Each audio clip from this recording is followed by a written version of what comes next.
Hello friends, સ્વાગત છે તમારું શ્રીજી ક્લાસીસના યુટ્યુબ ચેનલમાં. આજના વિડીયોમાં આપણે WCCમાં ચેપ્ટર 2ના જે MCQ છે તેના વિશે ડિસ્કશન કરીશું. Question 1, which abilities required to be a good estimator, એટલે કે સારા એસ્ટિમેટર બનવા માટે કઈ કઈ ક્વોલિટી હોવી જોઈએ, એબિલિટી હોવી જોઈએ. તો ઇમેજિનેશન પાવર હોવું જોઈએ, ક્રિએટિવનેસ, ઇનિશિયેટિવનેસ, IN આવશે, initiativeness, presence of mind, technical knowledge of the project and knowledge of the surrounding of site, એટલે કે જે આજુબાજુની પરિસ્થિતિ હોય તેનું પણ નોલેજ હોવું જોઈએ જે પ્રોજેક્ટનું વર્ક કરવાનું હોય ત્યાં. તો કદાચ ઓપ્શનમાં તમને આમાંથી કોઈ પણ 3 ઓપ્શન આપે અને ઓલ ઓપ્શન આપે તો આપણે આન્સર સિલેક્ટ કરીશું જે ઓલ વાળો ઓપ્શન હોય તે. તો ધ્યાન રાખીશું કે બધી જ ક્વોલિટી આપણને યાદ હોય.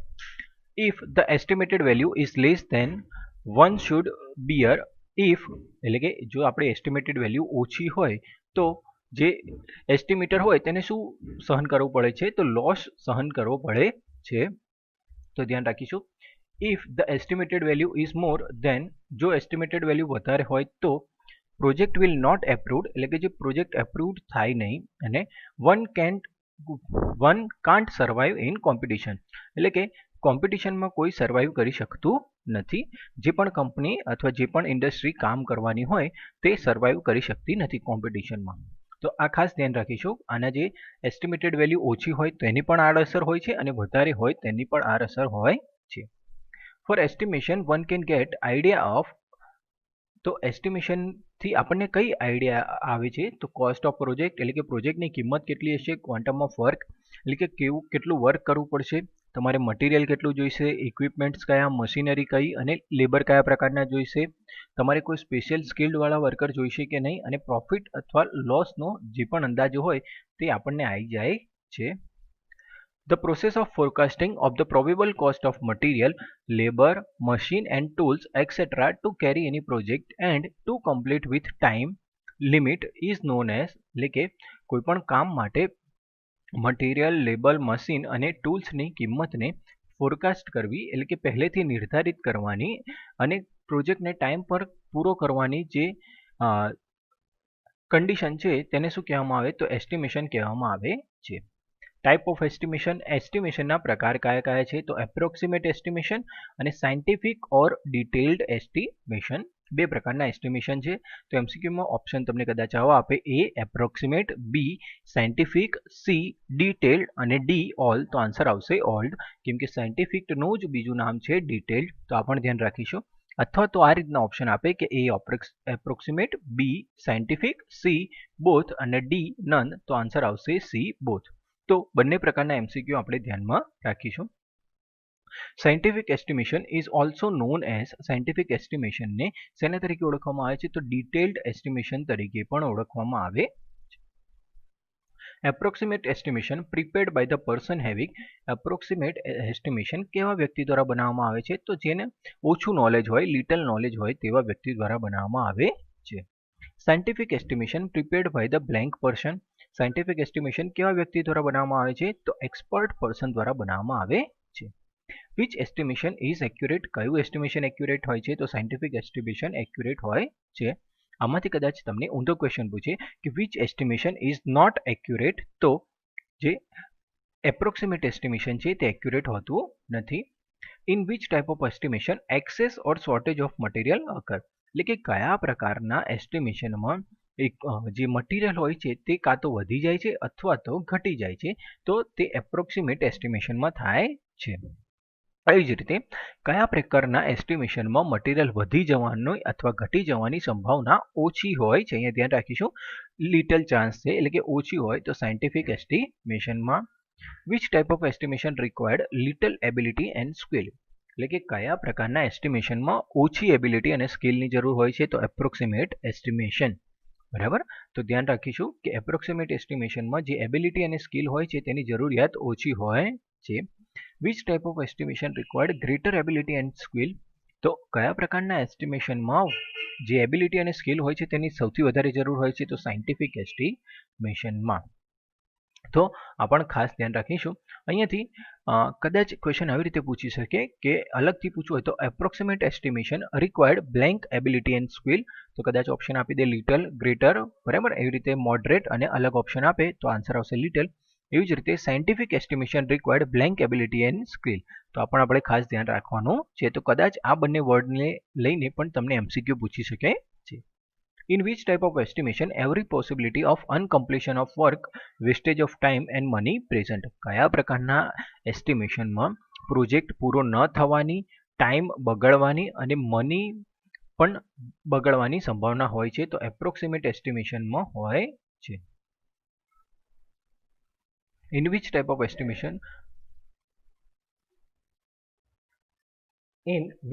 estimation little possibility of non-completion of work on time? એટલે કે કયા પ્રકારના એસ્ટિમેશનમાં કામ ના પૂરું થવાની સંભાવના ઓછી હોય છે? તો સાયન્ટિફિકમાં ખાસ ધ્યાન રાખીશું નોન કમ્પ્લીટેશન ઓફ વર્ક એટલે કામ ન પૂરું થવાની ઓછી સંભાવના. The difference between estimated and actual cost in scientific estimation is, એટલે કે સાયન્ટિફિક એસ્ટિમેશનમાં જે એસ્ટિમેટેડ કિંમત હોય છે અને જે કામની એકચ્યુઅલમાં જે કિંમત હોય છે આ બંને વચ્ચેનો તફાવત કેવો હોય છે? ઓછો હોય છે. તો લેસ અથવા સ્મોલ, બેમાંથી જો ઓપ્શન આપ્યું હોય તે સિલેક્ટ કરીશું. The difference between estimated and actual cost in approximated estimation, approximate એસ્ટિમેશનમાં આ ડિફરન્સ કેવો હોય છે? તો વધારે હોય છે. In which type of estimation quality and decency of work is not maintained? કયા પ્રકારના એસ્ટિમેશનમાં કામની ગુણવત્તા અને ડિસન્સી મેન્ટેન કરાતી નથી? તો approximate એસ્ટિમેશનમાં. In which type of estimation quality and decency of work is maintained? તો scientific. In which type of estimation work completed in parts? એટલે કે કયા પ્રકારના એસ્ટિમેશનમાં કામ જે છે એ અલગ અલગ પાર્ટ્સમાં પૂરું થવાની સંભાવના હોય છે? તો એપ્રોક્સિમેટમાં. અને કયામાં કન્ટિન્યુઅસલી કામ પૂરું થાય છે? તો સાયન્ટિફિક એસ્ટિમેશનમાં. એના પછી ટોટલ કોસ્ટ સમિશન ઓફ, એટલે કે જે ટોટલ કોસ્ટ છે એ કોનું સમિશન છે? તો material cost, labour cost, overhead or administrative cost અને સર્વિસ ચાર્જ. મેઇનલી આ ઉપરની જે 3 કોસ્ટ છે મટીરિયલ, લેબર અને ઓવરહેડ કોસ્ટ આ કન્સિડર કરવામાં આવે છે. હવે કદાચ કન્ફ્યુઝ કરવા માટે આવું તમને MCQ પૂછી શકે, overhead cost is also known as, અલગ અલગ ઓપ્શન આપે તો એનો આન્સર આવશે એડમિનિસ્ટ્રેટિવ કોસ્ટ. અથવા તો આનો રિવર્સ ક્વેશ્ચન પૂછી શકે કે administrative cost is also known as તો ઓવરહેડ કોસ્ટ. તો આમાંથી પણ જો કદાચ MCQ પૂછે તો તે તમારે ધ્યાન રાખવાનો છે. For estimation of any project first step is estimation of.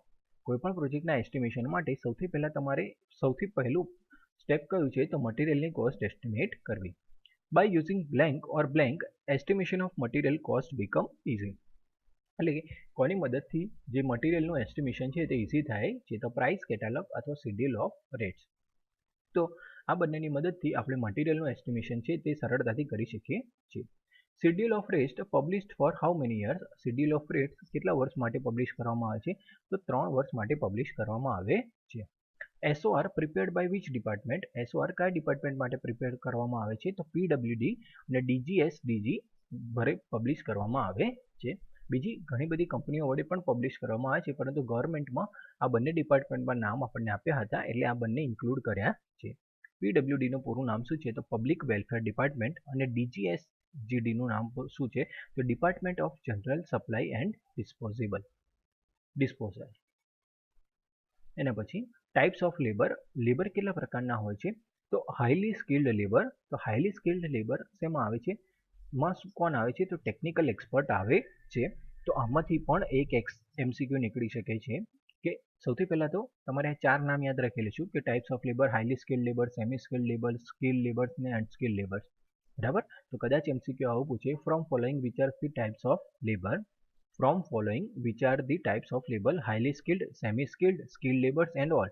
તો આન્સર આવશે ઓલ. એવી જ રીતે તમને હવે અલગ અલગ માં MCQ કઈ રીતે પૂછી શકે તેની વાત કરીએ.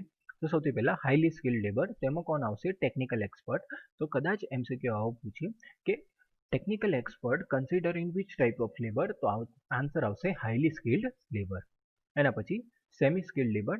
સેમી સ્કિલ્ડ લેબર હોય છે તેને ગાઈડલાઇન્સ અને સુપરવિઝનની જરૂર હોય છે અને તેમનો એક્સપિરિયન્સ ઓછો હોય છે. તો આમાંથી તમને એવું ક્વેશ્ચન પૂછી શકે કે કયા પ્રકારના લેબરમાં which type of labour has least experience?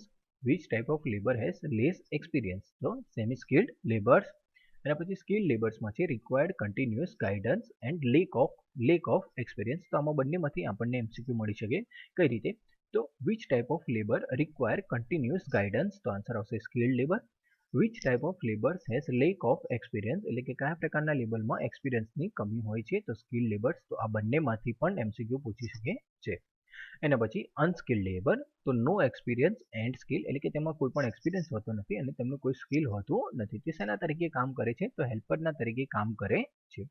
તો એમસીક્યુ કદાચ આવો પૂછી શકે તમને કે which type of labours has no experience and skill, તો આન્સર આવશે unskilled labour. And which type of labour work as a helper, તો અનસ્કિલ્ડ લેબર્સ. તો આવી રીતે તમારે આ એમસીક્યુ યાદ રાખવાના છે.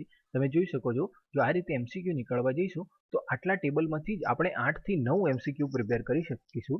અને જો એ 9 એમસીક્યુમાંથી હું કોઈ પણ 2 એમસીક્યુ મૂકી દઈશ તો તમે એમાં કન્ફ્યુઝ થઈ જાઓ કે સપોઝ લેક ઓફ એક્સપિરિયન્સ અને લેસ એક્સપિરિયન્સ વાળો જો કોઈ એમસીક્યુ તમારી એક્ઝામમાં પૂછાય તો તમે તરત કન્ફ્યુઝ થઈ જાઓ છો. તો આ રીતે આપણે તૈયારી કરીશું કે જેથી તમને વધારેમાં વધારે માર્ક્સ સ્કોર કરી શકો.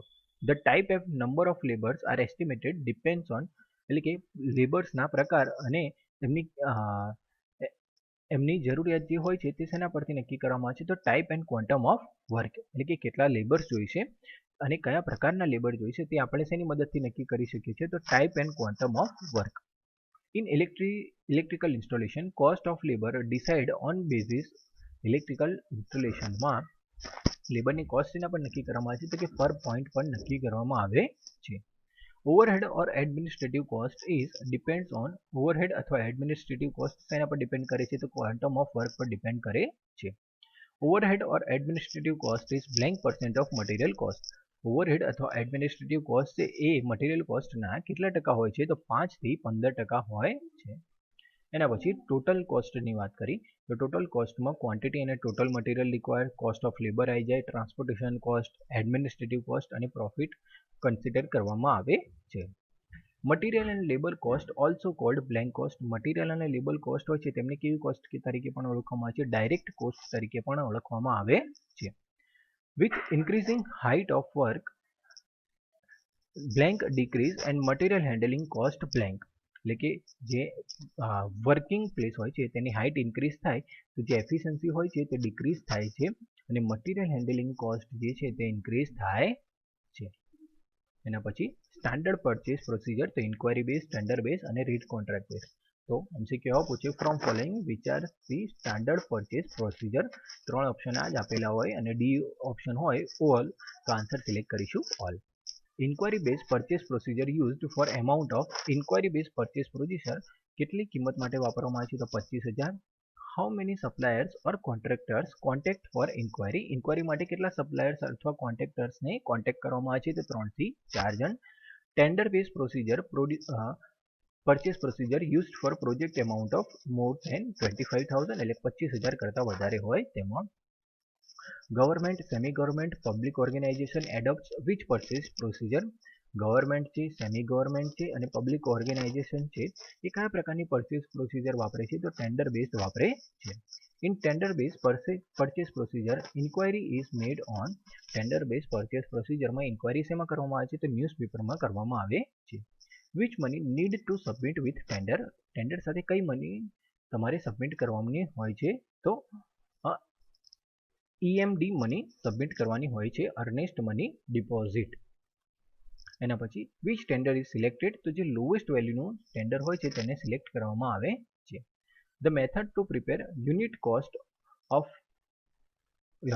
Cost for purchase of material or to do work is known as rate contract.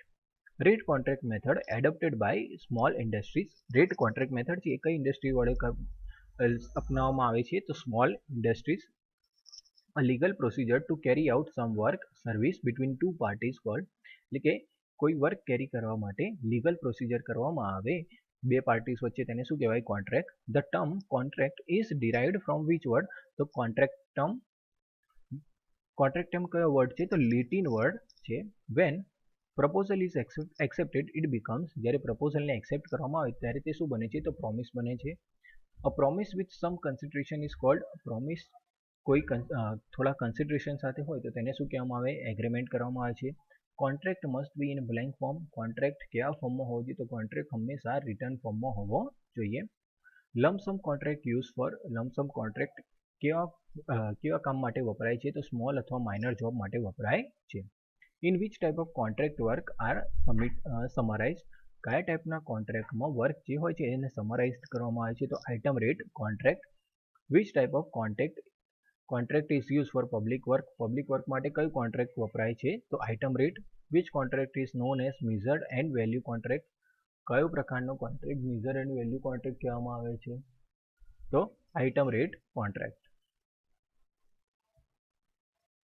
In percentage based contract, how many percentage contractor charge? percentage based contract જે મેથડ છે તેમાં કોન્ટ્રાક્ટરને કેટલા પર્સન્ટેજ ચાર્જ કરવામાં આવે છે, તો 10 to 15% ચાર્જ કરે છે. Which contract system use for monopoly work, કયા પ્રકારનું કોન્ટ્રાક્ટ સિસ્ટમ મોનોપોલી વર્ક માટે વાપરવામાં આવે છે, તો પર્સન્ટેજ બેઝડ સિસ્ટમ.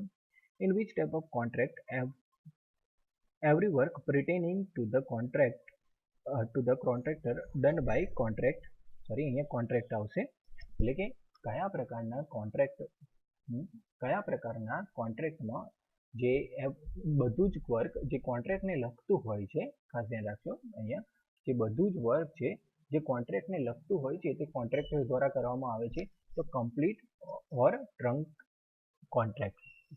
તો આ ખાસ ધ્યાન રાખીશું. For highly specialise job which type of contract is use, highly specialise job માટે કયા પ્રકારનો કોન્ટ્રાક્ટ વપરાય છે, તો કમ્પ્લીટ કોન્ટ્રાક્ટ વપરાય છે. Contractor has to pay penalty fee for late work in which system, કયા પ્રકારના સિસ્ટમમાં કોન્ટ્રાક્ટરને લેટ કામ કરવા માટે પેનલ્ટી પે કરવી પડે છે, તો complete. Small entrepreneur are starting their career and, small entrepreneur હોય તે પોતાનું કરિયર શેના તરીકે સ્ટાર્ટ કરે છે, તો લેબર્સ કોન્ટ્રાક્ટર તરીકે સ્ટાર્ટ કરે છે.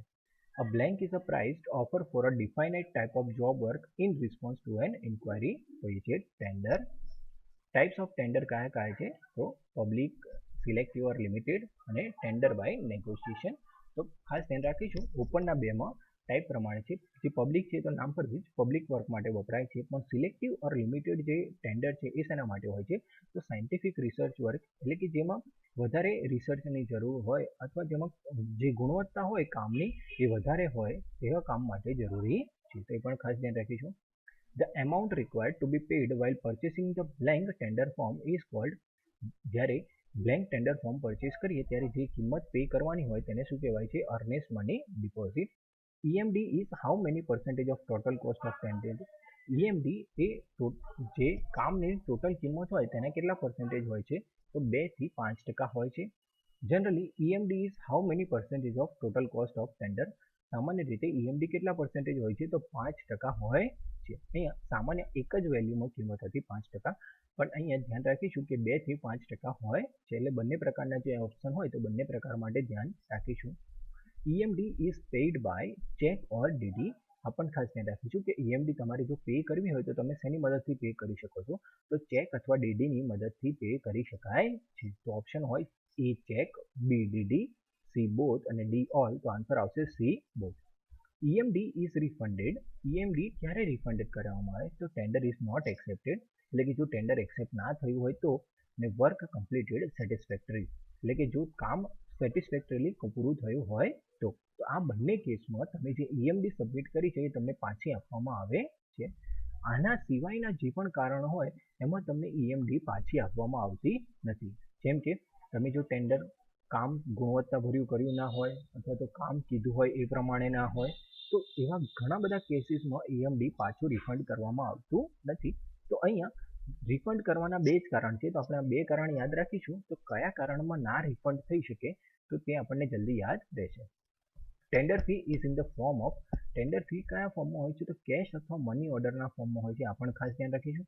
અહીંયા EMD હતું અને અહીંયા ટેન્ડર ફી છે, ટેન્ડર ફી કેશ અથવા મની ઓર્ડરના ફોર્મમાં હોય છે. તો કદાચ તમને ઓપ્શન આપે એ કેશ, બી મની ઓર્ડર, સી બોથ અને ડી ઓલ, ડી નન, તો આન્સર આવશે સી બોથ. તો આ પણ આપણે ખાસ ધ્યાન રાખવાનું છે. એના પછી કોઝિસ ઓફ ઇનવેલિડ ટેન્ડર. હવે જે આપણું ટેન્ડર છે એ કયા કારણસર ઇનવેલિડ થઈ શકે, તો એના જે કારણ છે એ નાના પોઈન્ટ્સમાં મેં લખવાનો પ્રયત્ન કર્યો છે કે જેથી તમે જલ્દી યાદ રાખી શકો. કે submit after due date and time, એટલે કે એની તારીખ જતી હોય પછી તમે સબમિટ કર્યું હોય, તો એના પ્રિસ્ક્રાઇબ્ડ ફોર્મેટમાં જો તમે એને ફિલ ના કર્યું હોય, તમે આઇટમના પ્રાઇસ અને રેટ ના લખ્યા હોય, પછી ટેન્ડરર જે હોય એ રજિસ્ટર્ડ કોન્ટ્રાક્ટર ના હોય, પછી શ્યોરિટી બોન્ડ એને પે ના કર્યું હોય, EMD ના પે કરી હોય, એક્સપિરિયન્સ 30 અટેચ ના કર્યું હોય, ટેન્ડર ઇઝ એન ઓલ્ટર્ડ ફોર્મમાં હોય અને અનએક્સેપ્ટેબલ કન્ડિશન મૂકી હોય. તો આ જે 9 કન્ડિશન છે એમાં તમારું જે ટેન્ડર છે એ ઇનવેલિડ થાય છે. તો આ કારણો આપણે યાદ રાખીશું કે જેની મદદથી જો કોઈ MCQ પૂછે કે from following which are the causes of invalid tender, તો એમાં તમે જો 3 ઓપ્શન આપે અને બીજો કોઈ પણ એક ઓપ્શન હોય તો આપણે આન્સર સિલેક્ટ કરી શકીએ. તો આ રીતે તમે આનો સાચો જવાબ આપી શકો છો. તો જો તમને વિડીયો ગમ્યો હોય તો ચેનલને લાઈક કરો અને સબસ્ક્રાઈબ કરો, જેથી તમને અમારા આવનારા વિડીયોની માહિતી મળતી રહે. Thank you.